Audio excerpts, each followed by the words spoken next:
في مقطع انتشر عنك وبصراحة انه اصبح فخر للجميع ورسالة يعني صار لها صدى كبير. عندك علم في الموضوع هذا ولا ما؟ والله انا ما ادري عنه، لكن جوني نفرين غايته في سيارة. نعم. غمارتين.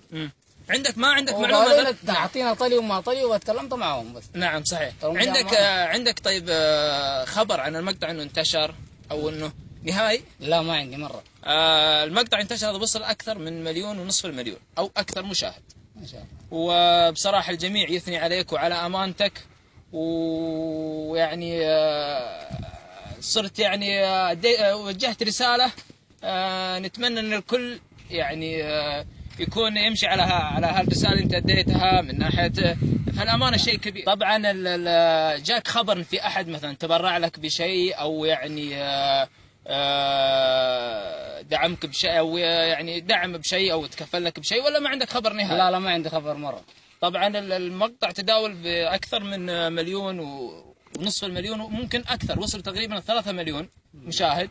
لكن احد شركة تابعت في الدمام تكفل لك صاحب الشركة مبلغ 20,000 ريال.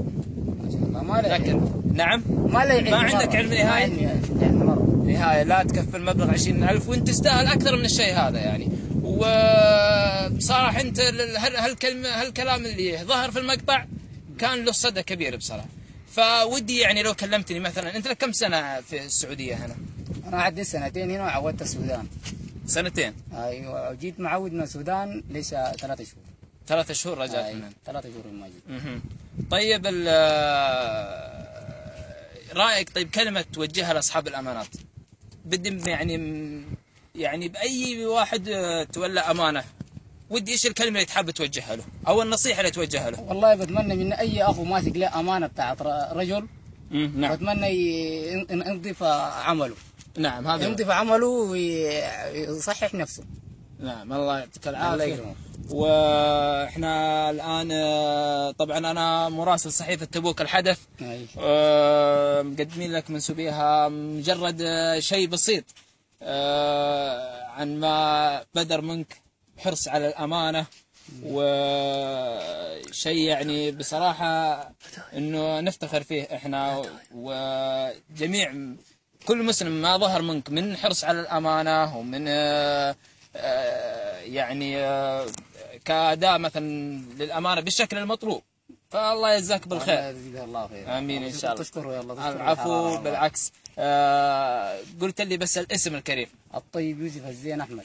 الطيب يوسف الزين أحمد. نعم. طبعا اسم الكفيل. نعم. اسم الكفيل سليمان سالم سليم الفايد. ممتاز. طيب أنت من سكان السودان بالضبط؟ شرقي سنار. شرقي سنار؟ أيه. ما شاء الله تبارك الله. وإحنا والله حابين نقدم لك الهدايا وهالشيء اللي لعلك بس تقبله مني ومن منسوبي الصحيفة طبعا. مقبولة هدية مقبولة إن شاء الله. الله يعطيك العافية. تسلم. تسلم الغالي. مقبولة هدية إن شاء الله.